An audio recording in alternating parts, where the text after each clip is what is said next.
All right, so looking forward, resolutions, Donald Trump, and the apocalypse. Dun, dun,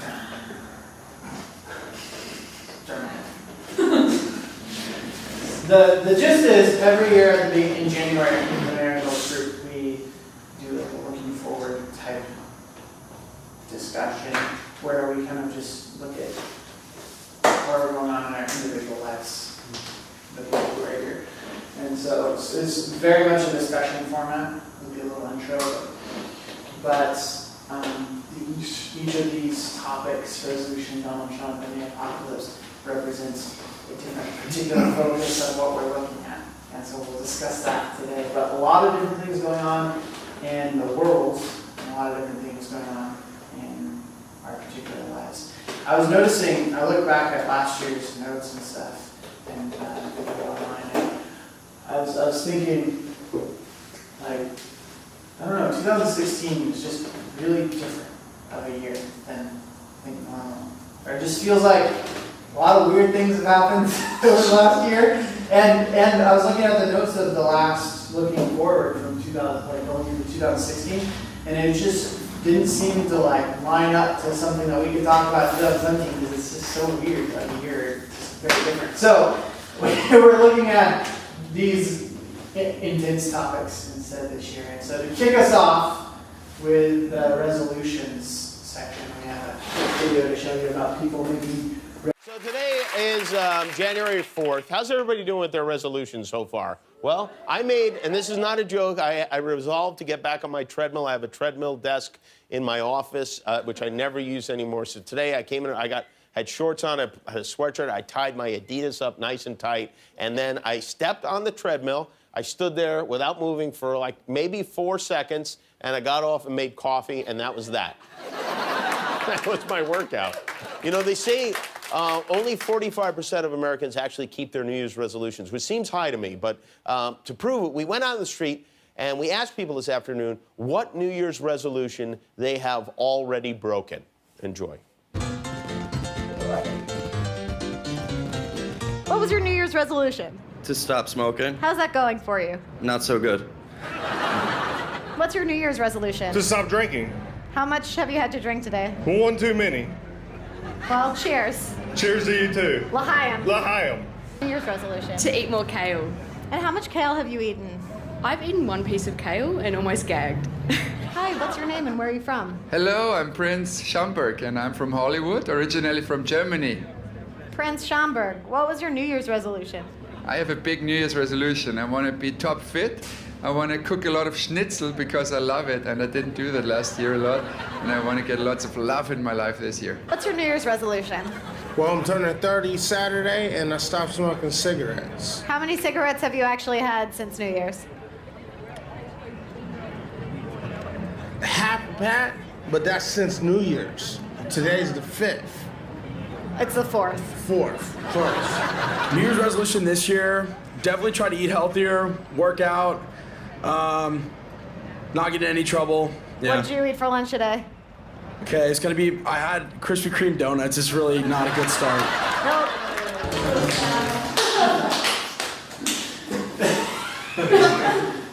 Schnitzel, get against me!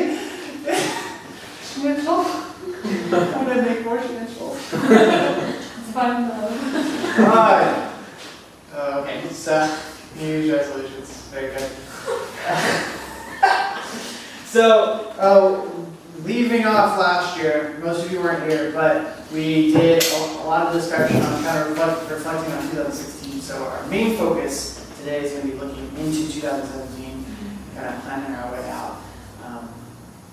Kind of difficult. You do this kind of thing every year where you're looking into like resolutions and what are the plans you have and stuff like that. So it's pretty cliche after a while, the same thing over and over again. I said I was going to run on my treadmill, stood on it for 4 minutes, and sat down, ate some pizza. You know, it's like same thing over and over again. So we want to some degree, stay away from the cliches in the sense that we don't want every year for us to be in a pattern of every year we're like, all right, I'm going to make my life better, and then you start out, and then you fail, and then you kind of back up. So you don't want to get into a pattern like that. However, you do want to reflect over your life in general we want to reflect over life and look at what state we're at, but New Year's is a good opportunity and excuse to look at where you're at in a context of a calendar space that we can think about, like 2016 versus 2017. So we're going to do a little bit of that today, mostly looking at 2017 and where we're going from there. So looking forward into the first topic, we're going to be reading Joshua chapter 1, verses 1 through 9. If you have your Bible, if not, there's going to be that on the screen. You can read the screen. Read my phone.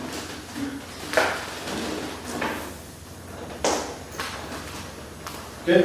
Are we good? Cool. All right, Joshua chapter 1, verses 1 through 9.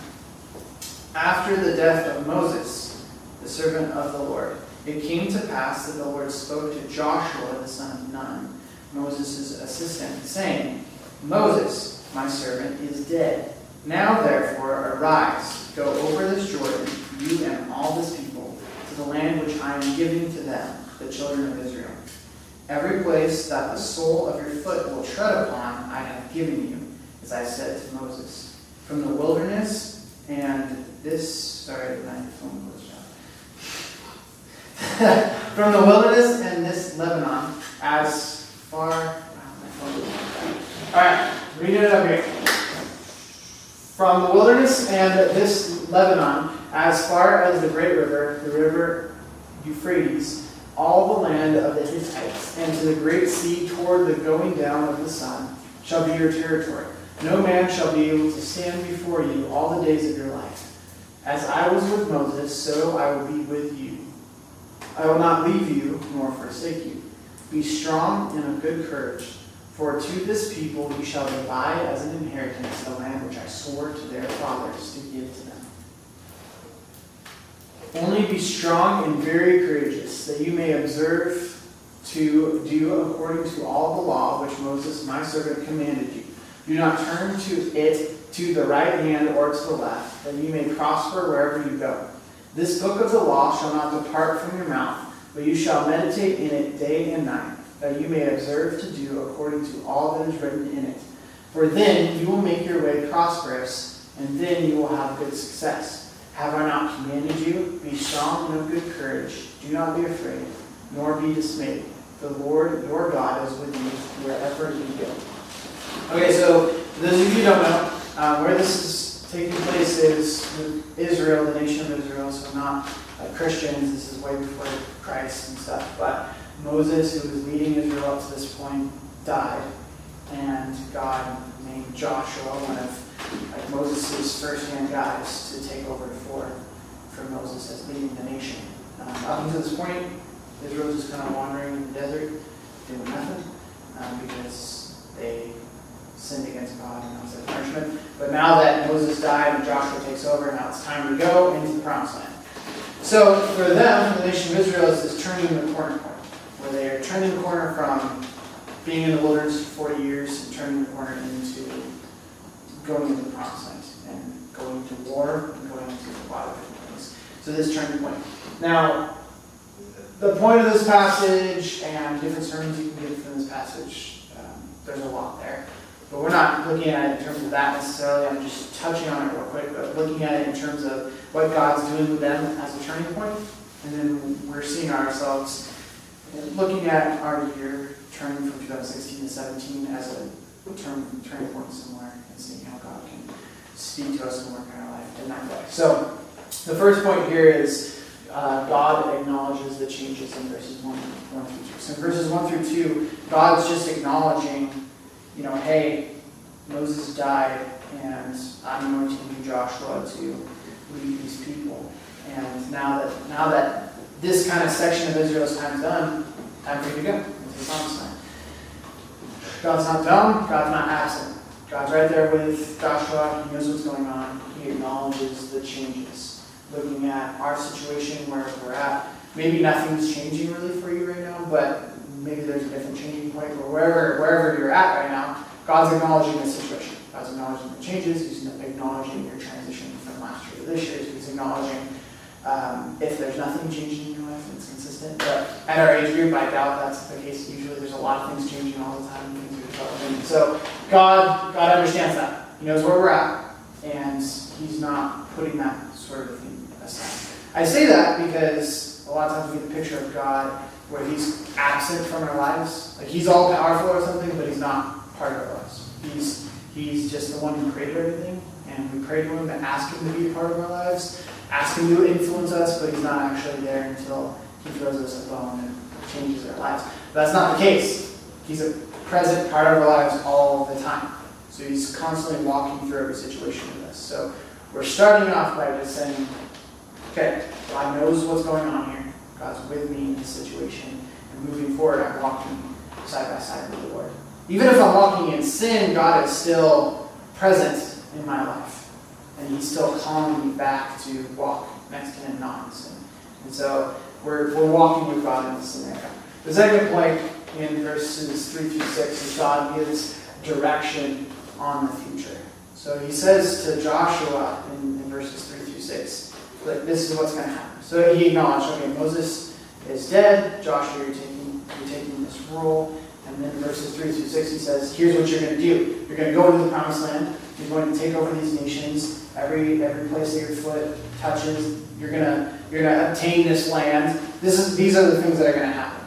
I promised you this, and this is what's going to happen. So he's giving direction to Joshua and saying, Joshua, go this way.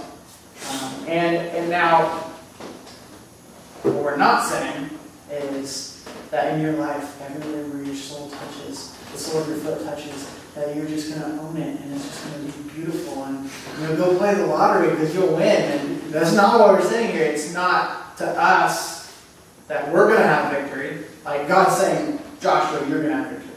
So maybe or maybe not, we can have victory, and that's a particular calling for our lives. What we are taking from this passage is that God is giving us direction. So maybe it's going to be this very fruitful year, 2017, very fruitful experience where we're growing in the Lord and where we're prospering with our jobs or with school or wherever we're at. Or maybe it's going to be not so prosperous year. It's going to have some suffering. Maybe we're going to lose some loved ones. Who knows what God knows what's going to happen. But regardless of those kinds of situations, good things or bad things, there is a direction that God wants us to travel, each individually in our lives. And he will map that out for us through Scripture and through particular leading and guiding in our lives. And so we want to be careful, as Joshua would be here, to listen to God's words and follow his direction. In these 4 verses, we want to do the same and be careful to listen to God's direction and follow God's direction into the new year. And then finally, in verses 7 through 9, God instructs how to move forward. So he said, here's the direction of the future to Joshua. But then he says, while you're following my direction, these are the things that I want you to do. And particularly in these 3 verses, he's saying, I want you to move forward being strong and courageous. I want you to move forward according to the law that I gave you. I want you to move forward going on my path, not following off my path. I want you to move forward meditating on my law day and night, and observing my law and everything that I've written to you. Basically just following the Scripture, what I've said, day and night. And if you do it, if you seek me in this way, then you will prosper and have success. Have I not commanded you again, or remind you to be strong and courageous? Do not be dismayed because I'm with you. So he's saying, as you're going on this path that I planned for you, you do it by abiding in me. You do it by sticking close to the Lord, by reading the Word, meditating on it, deep in prayer, and not being afraid because of who's going with you. So moving into 2017, we're going to want to move it in the context of God's with us. He knows where we're at, and he's walking with us. He's giving us direction.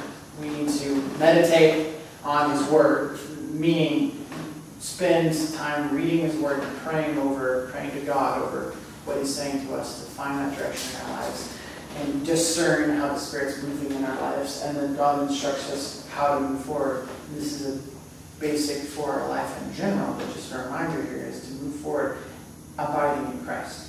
Constantly going back to God and seeking the Lord every step of the way. We don't just get kind of a direction from the Lord and then just go do it apart from God. That's contrary to the first point on here.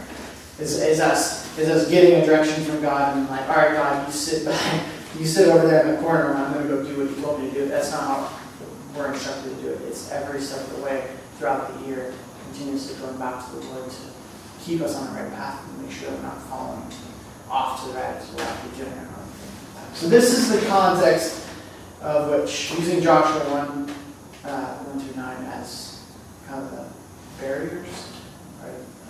This is the context that we're moving into our discussion of